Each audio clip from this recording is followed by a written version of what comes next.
Magmabob versus Sillygobi, Anniepop. Lots to look forward to. Back to Sparky and TWK. Alright, and we are back. We are back with Twilight and Magmabob against Anniepop and Sillygobi. We're seeing Twilight and Magmabob with these double Bodvar picks again. I wonder if we're going to see Twilight change to Hattori at all. You know, honestly, I don't know. Because it was an easy call back, you know, when he was teaming with Stevenator. He would always pick Bodvar, Stevenator would be the one to switch. But Magmabob is so good on Bodvar, and I haven't really seen him jump around to too many different legends all that often. So I think we might. I'm really looking forward to possibly that pocket pick coming out towards the end of the set. Positioning is just so important. It's one of the most important things in 1v1, and it's even more difficult to get right in 2v2. And I think Twilight can maximize the potential of Hattori's movement speed to get his good positioning to avoid things without having to waste a dodge. But right now, he hasn't really had to make that adjustment. They've been winning, and if it ain't broke, don't fix it. And we're seeing the same thing from Anniepop and Sillygobi. We're seeing Sillygobi with Core and Anniepop with Bodvar. Yeah, I mean, both of these just coming off of monster sets. So Sillygobi, again, picking up those gauntlets, getting some decent damage early on. But, I mean, again, just even in this first 15 seconds, kind of feeling each other out, seeing what's happening. Magmabob trying to convert into some damage, but just back and forth.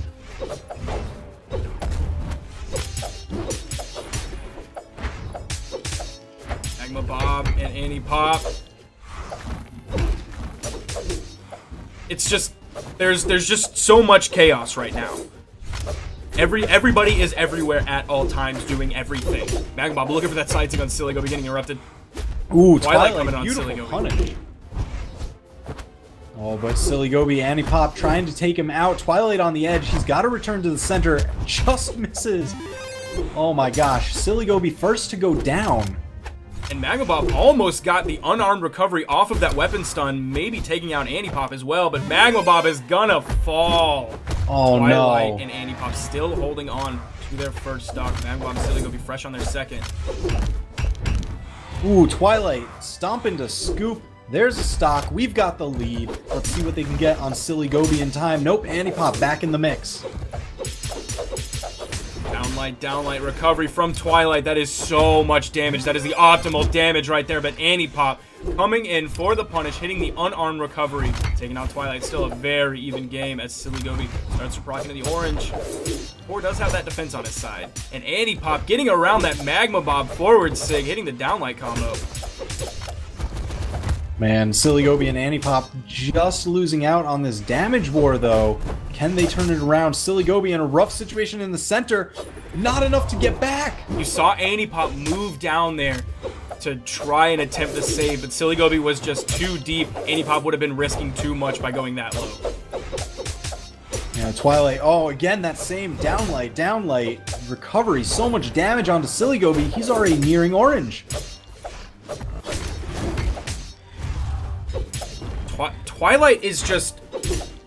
I can never speak highly enough about Twilight. He is so incredibly smart at this game. And Magmabob gonna get a kill right there onto Sillygobi. Anniepop's alone right now. Sillygobi with that defense on Core has still left Anniepop to 2v1. Twilight and Magmabob both playing Bodvar. It is a Bodvar all game right now. Yeah, this is not looking good. And Twilight, I mean, when are we getting a scalpel skin in the game? Because he is a surgeon with that sword. The precision is amazing. And you see, they're not fishing for black holes. Magmabob and Twilight know that they are good enough and they are confident in their skill to just win by getting damage and killing. They know they have enough of a lead that they don't have to waste time fishing for the black hole. Yeah, as long as they get enough of these solid punishes. I mean, look, Anniepop is nearing the orange. Magmabob almost punishing right there. Twilight just missing an opportunity. Anniepop is really fighting tooth and nail to try and even this up, and he's doing a good job. He's getting consistent damage. Ooh, Anniepop narrowly avoiding the hammer recovery. Gonna hit Magmabob. Magmabob on his last stock. Twilight in the orange on his last stock. Ooh, Magmabob just punishing with these neutral airs. Anniepop finally decides to contest Magmabob instead of just going after Twilight, but now Twilight's there. There was no way that Anniepop was going to make it back to the platform. Magmabob and Twilight were not going to let that happen. If one of them had to die to take out Anniepop, that is what was going to happen. And I don't know if you saw before we continued into the next game, Sillygobi did 210 damage. Oof. That was the damage that Logic was able to put out when he lost one of his stocks within the first 13 seconds.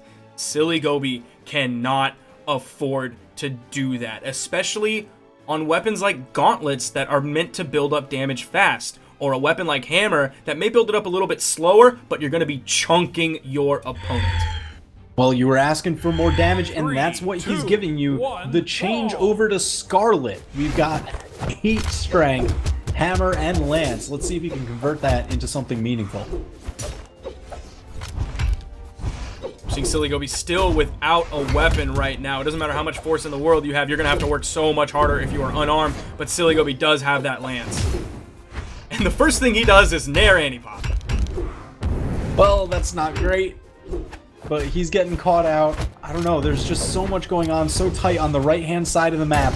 It's incredibly dangerous. Sillygobi forced to toss the lance to keep himself safe so that way he can recover, but him and Anniepop are so far behind right now. Down like forward air, almost taking out Sillygobi. Twilight looking to hit more forward airs, and turns around and hits the forward signature. And this is big lead territory. Magmabob going under the stage, almost not making it back, using his recovery. Anniepop taking the bomb, where's the follow from Magmabob? Hits the forward air, looking for the nair, misses, hits the recovery. Twilight getting sent off. Sillygobi manages to scoop the recovery. That might be it for Twilight. There it goes. Down to 2 stocks. Magmabob still holding on to his 3rd. He's not really getting caught in any power play, but he's putting one of his own on Anniepop. Anniepop turns it around! Anniepop with the big turnaround, but look at the cost. He took 2 downlights. Twilight brought him up on the downlight ladder, and Anniepop is in the red, almost on his last stock. This is going to be rough. Magmabob not quite able to get Annie. Annie gets back on stage.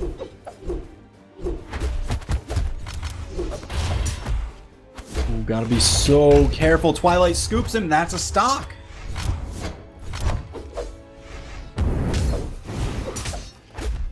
I haven't really...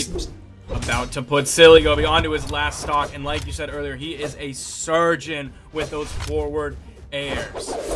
And I mean, with that precision from the sword, I don't know, Sillygobi hasn't really been able to get anything going with that lance. It's really been so rough. Yeah, he's only been hitting like one thing at a time. He hasn't been daring into neutral lighting. He hasn't been side lighting into nair, side light into recovery, side light into forward light, or sorry, forward air. I like the character switch up. I like Scarlet in 2v2. We've seen multiple people have success with it, but that's not the case for Sillygobi. Ooh, he does catch the recovery. Twilight going high. Rearms, side air from the hammer. There's the kill. Still behind by a stock. Sillygobi and Anniepop getting closer and closer to kill percent. Magmabob still on his 2nd stock, managing to do exactly what I told him and stay alive. That has been one of the key ingredients to their success, is not forcing that 2v1 situation onto Twilight. Wow, Anniepop's down. Sillygobi in a 1v2. Magmabob still got 2 stocks. All right, he's getting some stuff going with the lance here. Carries Twilight off the side. Not quite enough to kill. Oh my gosh, Twilight not able to get out. We've got a 1v1. But Magmabob is up a full stock. That down air is going to take out Magmabob. But Magmabob coming in fresh as a daisy on his last stock. Yeah, Silly's got to be incredibly careful, especially with that mine on the stage now and a 2nd one coming. This is where the Oh, success is no. a two-step process. Magmabob has to survive, and then if he gets put in a 1v1 situation, he has to win, and that's exactly what he did. He kept his calm, he kept his cool.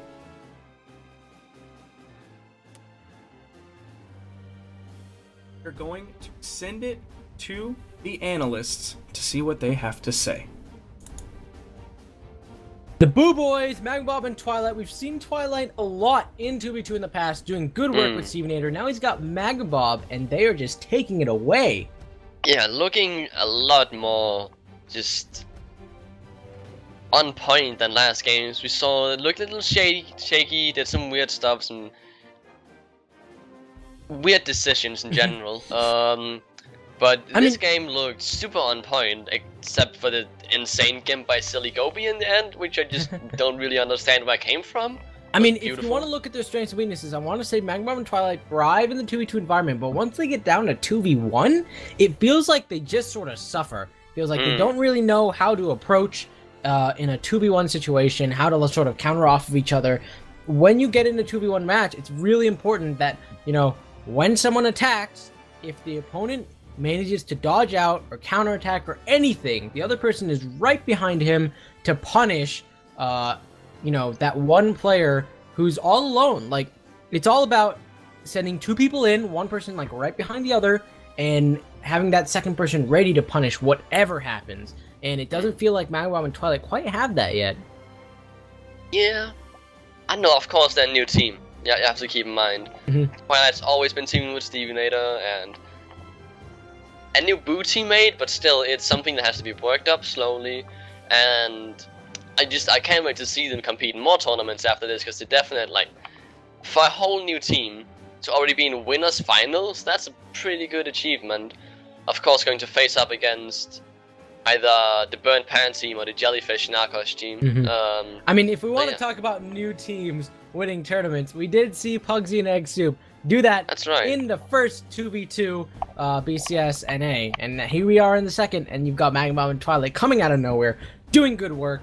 We definitely want to talk about, you mentioned it, that Sillygobi Lance string. Lance is a weapon that's, you know, a little bit weird as far as the meta goes. People really aren't sure whether or not it's super strong or super weak. It's just sort of an unorthodox weapon, but Sillygobi putting in the time. Basically what he did during that string was look at all the options. You know, when you get caught in that Lance string, he's got his Sair and his Dare. Those are his big two moves, and depending on where he sees his opponent go up or down, he knows immediately, oh, you know, they're dodging up or they're jumping, I do a jump Sair. They're trying to fast fall, I do a Dare. Or, you know, they're trying to dodge downward, I have time to just fast fall downward and then do a Sair. And it looks like he has a really good grip on all those options. Yeah. As far as getting away from that, you know, you dodge back outward, and Sillygobi definitely has a chance to punish that. You dodge inward, maybe at that point it's harder for Sillygobi to get a turnaround, but yeah, or just using a diagonal dodge. Like, people don't do this enough, but if you just dodge diagonally downwards, upwards, it's so hard to punish. So I mean, I look forward to seeing if Sillygobi can pull that off again. That's something that I really want to see more of, is those Lance strings.